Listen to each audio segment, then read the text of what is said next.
In this video, we're going to be looking at the zeros of polynomial functions. If p of c equals 0, then c is a zero of the polynomial functions. So the zero of a polynomial function is basically the same as the zero of any other function. The zero is a value c that when we substitute into the function gives us a result of 0. So in this example, we want to determine whether -2, 1, and 5 are zeros of the polynomial function p of x equals x cubed minus x squared minus 16x minus 20. So to determine that, we're going to plug each of these values into the function and see if we get a result of 0. So we need to find p of -2. Now p of -2 is going to be -2 cubed minus -2 squared minus 16 times -2 minus 20. Again, just substituting -2 into the function. Now -2 cubed is -8, because that means -2 times -2 times -2, which is -8. Next, we got to be careful with the negatives and the minus. -2 squared means -2 times -2, which is +4. So we have minus 4. -2 times -16, or minus 16 times -2, is going to be plus 32 minus 20. Well, -8 minus 4 is -12, and -12 plus 32 is 20, and 20 minus 20 is 0. So when we substitute -2 into the function, we get a result of 0. So -2 is a zero of the polynomial function. Now let's check to see if 1 is a zero. So again, we're going to substitute 1 for x in our polynomial function. So that's going to give us 1 cubed minus 1 squared minus 16 times 1 minus 20. Well, 1 cubed is 1, minus 1 squared is 1.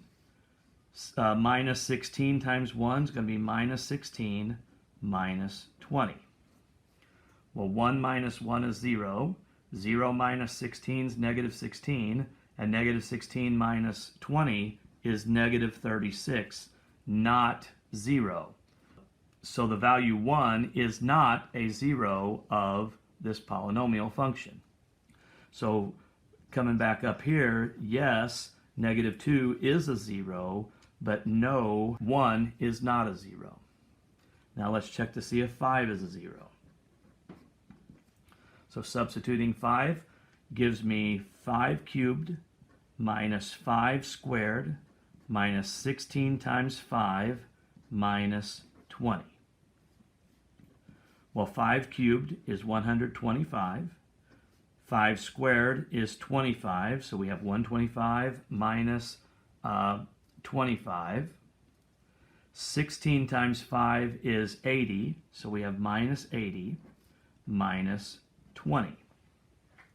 So 125 minus 25 is 100.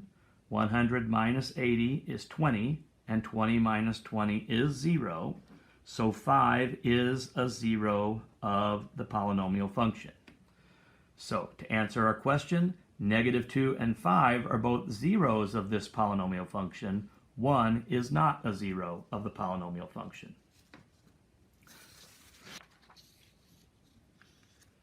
Now continuing with the idea of the zeros of a function. To find the zeros of f of x, we can solve f of x equals 0. We've done this previously. So if I want to find the zeros of f of x equals 3 times x plus 2 times x minus 3 times x plus 5 times x minus 6, then I can just set 3 times x plus 2 times x minus 3 times x plus 5 times x minus 6 equal to 0 and solve. Now, we can use the zero product principle. So in this case, we have 5 things multiplied together equaling 0. So that means that one of those 5 things has to equal 0. So either 3 equals 0, or x plus 2 equals 0, or x minus 3 equals 0, or x plus 5 equals 0, or x minus 6 equals 0. Now 3 equals 0 is nonsense. Of course 3 does not equal 0, so we can disregard that. But if x plus 2 equals 0, we can subtract 2 from both sides, x equals negative 2. If x minus 3 equals 0, then add 3 to both sides, x equals 3. If x plus 5 equals 0, then subtract 5 from both sides, so we get x equals negative 5. Or if x minus 6 equals 0, then add 6 to both sides, so we get x equals 6. So this function has 4 zeros, and those zeros are negative 2, 3, negative 5, and 6. Okay? This next example, find the zeros of g of x equals x plus 3 times x minus 2 times x minus 2 times x minus 2. Or we could write that as x plus 3 times x minus 2 cubed, since we have the same factor x minus 2 3 times. Okay? So to find the zeros, we can set each factor equal to 0 using the zero product principle again. So either x plus 3 equals 0, or x minus 2 equals 0. That's this first x minus 2. Or the next x minus 2 equals 0, or the next x minus 2 equals 0. So if x plus 3 equals 0, then x equals negative 3. Or if x minus 2 equals 0, then x equals 2. Or again, we get x equals 2. Or again, we get x equals 2. So in this case, we really only have 2 zeros. So negative 3 is a 0, and 2 is a 0. But notice that we got 2 3 different times in this particular function, for this particular function. So when that kind of thing happens, we say that this 0, 2 has a multiplicity of 3. It happens 3 times. So this 2 has a multiplicity of 3, meaning again that we got 2 3 different times. Now the negative 3, we only got that once, so it only has a multiplicity of 1. Looking at the next example, find the zeros of h of x equals x minus 4 times x minus 4 times x plus 1 times x plus 1, which we could also write as x minus 4 squared times x plus 1 squared. So again, using the same process, either the first x minus 4 equals 0, or the second x minus 4 equals 0, or the first x plus 1 equals 0, or the second x plus 1 equals 0. If x minus 4 equals 0, then x equals 4. Or, same again, x equals 4. Or, if x plus 1 equals 0, then x equals negative 1. Or, x equals negative 1 again. So again, in this case, we really only have 2 zeros. So we have 4 as a 0, and we have negative 1 as a 0, but both of those have multiplicity 2. So negative 1 has a multiplicity 2, and 4 has a multiplicity of 2, meaning that we get both of them twice. Now the multiplicity is a big deal for us, okay? Specifically, the multiplicity affects what the graph looks like, okay? Now I didn't mention multiplicity back up here on the first example, but we had, in this case, 4 different zeros, and each one of those zeros occurred exactly 1 time. So each of these have multiplicity of 1. Negative 2 has a multiplicity of 1, 3 has a multiplicity of 1, negative 5 has a multiplicity of 1, and 6 has a multiplicity of 1. Well, I want to look at the graph of this function. So let's bring in our calculator and let's graph this function. 3 times x plus 2 times x minus 3 times x plus 5 times x minus 6. Okay, now I'm going to try a zoom 6, but I'm not going to get a decent looking graph in this particular case. So I need to expand my y window. So my x's are okay, but my y's I'm going to expand from negative 1,000 to 1,000, and I'm going to use a scale of 100 to give us a better feel for what this graph looks like. So this function, if we were to multiply it all out, we would have a 4th degree function, or a quartic function. And quartic functions tend to have this W kind of shape. Now take a look at where the x-intercepts of this graph are. Okay, so if you look right here, that point is at negative 1, 2, 3, 4, 5. So if I trace and enter negative 5 is an x-intercept, or the point negative 5, 0 is an x-intercept. Now notice we had a 0 of negative 5. In the same way, negative 2 is an x-intercept, or the point negative 2, 0 is an x-intercept, and we had a 0 of negative 2. Notice also we had zeros of 3 and 6, and 3 is an x-intercept, and 6 is an x-intercept. Okay? So as we've learned before, the zeros of a function and the x-intercepts of the graph of the function are related. They're essentially the same thing. So since the point negative 5, 0 is an x-intercept, negative 5 is a 0 of the function. Since negative 2, 0 is an x-intercept of the graph, negative 2 is a 0 of the function, and vice versa. 3, 0 is an x-intercept of the graph, which means that 3 is a 0 of the function, and the point 6, 0 is an x-intercept of the graph, which means 6 is a 0. And so, again, there's this relationship between the intercepts and the zeros. Okay? Now take a look at this second function. So our function was x plus 3 times x minus 2 cubed. Now when I graph that, again I'm going to start with a zoom 6, but I don't think that's going to give me a very good picture, and it doesn't. So I need to look further down. So I'm going to make my y-min negative 500 and my y-max 100, and I'll use a scale of 100.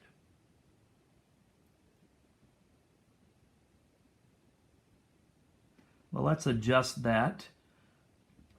I don't need to look quite so far down, so let's make it negative 150 to 100 with a scale of 50. Okay, so first of all, notice that if I substitute negative 3, I get 0, and if I substitute 2, I get 0. So our x-intercepts are negative 3, 0, and 2, 0, which again aligns with the fact that the zeros are negative 3 and 2. But what I want to point out is, notice that the graph is crossing the x-axis, both at negative 3 and at 2. Okay? Both of these have an odd-numbered multiplicity. Negative 3 has a multiplicity of 1. Let me just write that here. Has a multiplicity of 1, and 2 has a multiplicity of 3. And notice again that the graph is crossing at both negative 3 and at 2. Well, so what? So take a look at our next function. So we have x minus 4 squared times x plus 1 squared. So we should have x-intercepts of the point 4, 0 and negative 1, 0. Okay? Let me try graphing that. Yeah, okay, this is a decent graph. So look, sure enough, we do have at negative 1, we have an intercept, negative 1, 0. And at 4, we have x-intercept of 4, 0. But notice the difference on this particular graph. Instead of actually crossing at -1 and crossing at 4, in this case, the graph only touches at -1 and touches at 4. Okay? So that happens because we have even multiplicity. We have a multiplicity of 2, a multiplicity of 2. Okay? So we're going to summarize what I'm getting at with this rule. Even multiplicity and odd multiplicity. If x minus c raised to the k power, where k is greater than or equal to 1, is a factor of the polynomial function p of x, and x minus c raised to the k plus 1 is not a factor. So in other words, if we factor the polynomial function, x minus c occurs k times, but it doesn't occur k plus 1 times. So it occurs, say, like 2 times, but it doesn't occur 3 times. Okay? If k is odd, then the graph crosses the x-axis at c0. If k is even, then the graph is tangent to the x-axis at 0. In other words, it only touches. So bringing back in this previous example, okay, in this particular function, x plus 3 was a factor, and it only occurred 1 time. X minus 2 was a factor, and it occurred 3 times. So the fact that the multiplicity of -3 is odd, and the fact that multiplicity of 2 is odd, a multiplicity of 3, means that the graph actually crosses the x-axis at -3, 0, and at 2, 0. But looking at this function, x minus 4 occurred twice as factors of this function. X plus 1 occurred twice. So they have even multiplicity. So the graph is tangent at the point 4, 0, and it's tangent at the point -1, 0. In other words, the graph only touches the x-axis. It doesn't actually cross the x-axis at those 2 points. And that, again, is true in general. So our next example, we want to find the zeros of the function x cubed minus 5x squared minus 4x plus 20 and state the multiplicity of each. Now the difference in this function and the ones that we've done before is that the ones we looked at before were already factored. This one's not factored.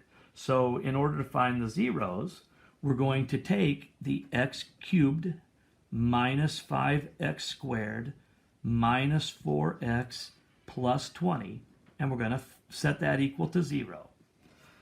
So to solve, we're going to factor. And so in this case, we can factor by grouping. So if I look at the first 2 terms and the last 2 terms, the first 2 terms have an x squared in common, so I'm going to factor that out. And if I factor out x squared, that leaves x minus 5 in parentheses from the first 2 terms. For the last 2 terms, negative 4x plus 20, we have a 4 in common, but we're also going to factor out the negative or the minus. So we're going to factor out negative 4. So factoring negative 4 out of negative 4x is going to leave x in parentheses, and factoring negative 4 out of positive 20 is going to leave negative 5 in parentheses. So now here, this and this have x minus 5 in common. So if we factor out the x minus 5, then that leaves x squared minus 4. So we have x minus 5 times x squared minus 4 equals 0. X squared minus 4 will factor, because that's a difference of squares, into x minus 2 times x plus 2. So we have x minus 5, x minus 2, x plus 2 equals 0. So by the zero product property, x minus 5 equals 0, or x minus 2 equals 0, or x plus 2 equals 0. If x minus 5 equals 0, then that means x equals 5. Or x minus 2 equals 0 means x equals 2. Or x plus 2 equals 0 means x equals negative 2. So we have 3 zeros. I'm going to write them in order. So negative 2, 2, and 5 are zeros. Now each one of those, when we factored, only occurred once. So we have a multiplicity of 1 for each one of these. So all 3 of them have multiplicity of 1. So if I bring in my calculator, and if I graph x cubed minus 5x squared minus 4x plus 20. If I graph this, I'm going to try a zoom 6. Don't get the best graph, so I'm going to look a little higher and a little lower. So I'm going to maybe try like negative 25 to positive 25. Maybe I'll use a scale of 5. So this is a better look at the graph. So I can see that I do have a 0 of negative 2 because of that x-intercept. I have a 0 of positive 2 because of that x-intercept. And I have a 0 of 5 because of that x-intercept. So again, there's this relationship. And because each of these zeros, negative 2, 2, and 5, had odd multiplicity, they all had a multiplicity of 1, which is an odd number, the graph is actually crossing the x-axis at each of those points. Let's take a look at one more example.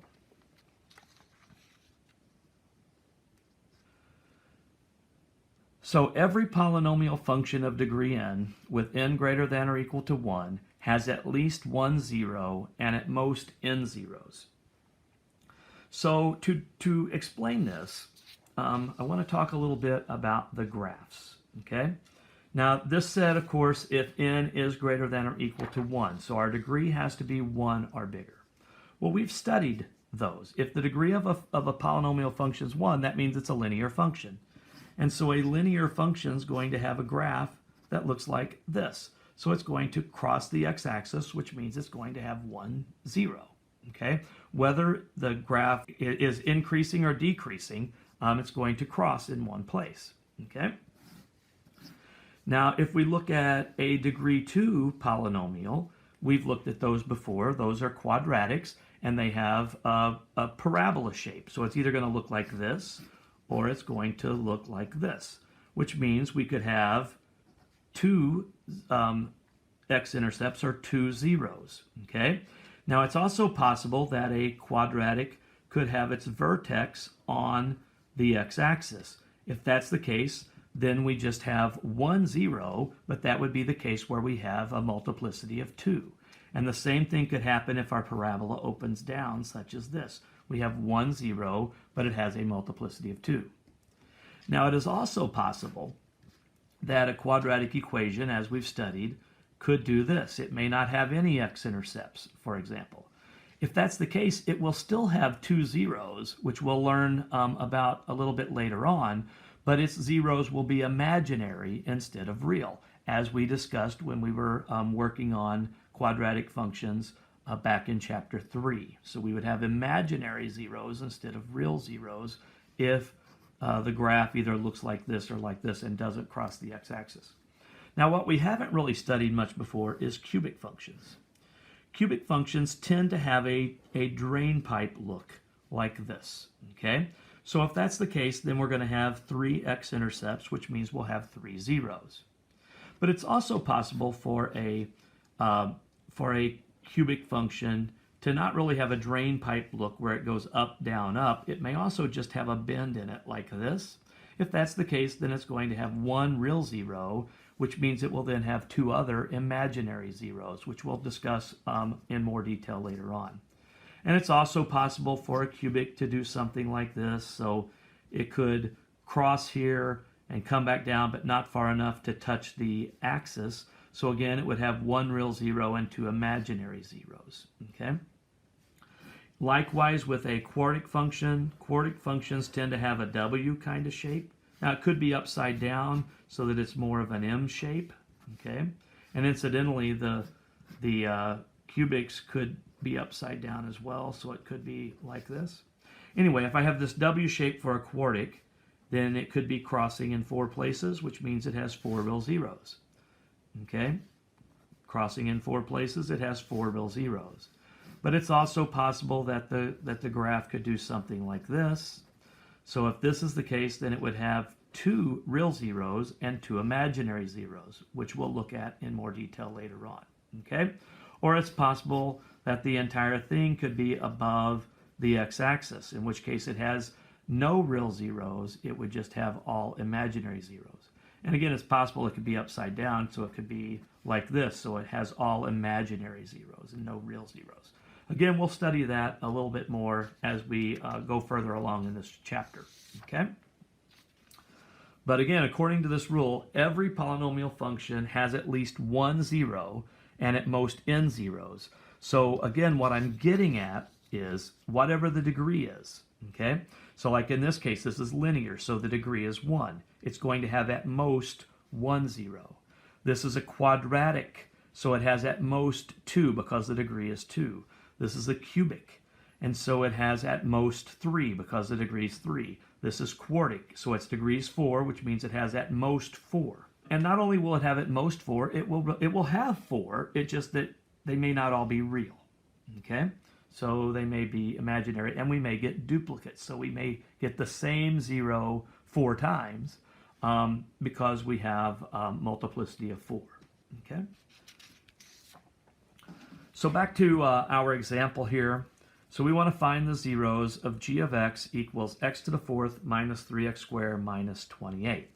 So again, to find that, we're going to take the x to the fourth minus 3x squared minus 28 and set it equal to 0. And we can factor this. This will factor into x squared minus 7 times x squared plus 4 equals 0. Okay? So we have two things multiplied together equaling 0, which means x squared minus 7 equals 0, or x squared plus 4 equals 0. And I can solve both of these using the square root principle. So if I add 7 to both sides, then x squared equals 7. If I subtract 4 from both sides, then x squared equals negative 4. And I can take the square root of both sides, but remember when I do that, we have to put a plus or minus. So x equals plus or minus the square root of 7. Or, same deal here, take the square root of both sides, put in the plus or minus, so we get x equals plus or minus the square root of negative 4, which is 2i. Okay? So in this particular case, we have 4 zeros. 2 of them are real. Okay? So our zeros are negative square root of 7, positive square root of 7. Again, both of those are real. And then I have negative 2i and positive 2i. Both of those are imaginary. Now, the square root of 7 is approximately 2.6. So this is around negative 2.6 and positive 2.6. And then I have these two imaginary. So let's take a look at the graph of this. So we have x to the fourth minus 3x squared minus 28. And I'm going to try a zoom 6 and see what it looks like. Well, we don't get a great picture, so I'm going to expand my y. Specifically, I need to look a little further down. So let's try negative 100 to positive 100 with a scale of 10 and see what we get. Yeah, that's not a bad looking graph. So again, I can see that this graph is crossing at around negative 2.6 and at positive 2.6. Okay, so really it's crossing at negative square root of 7, which gives me the 0. And again, that's about negative 2.6. And it's also crossing at positive square root of 7. So notice those are the two reals. We actually have x-intercepts there. They have multiplicities of 1, and so it's actually crossing there. But also notice that we have these two imaginaries, and so that lets us know that we're not going to be crossing in more than 2 places. So in other words, we really only have 2 x-intercepts, even though we have 4 zeros, because 2 of those zeros are imaginary. So the graph's only going to have x-intercepts for the real zeros, not for the imaginary zeros.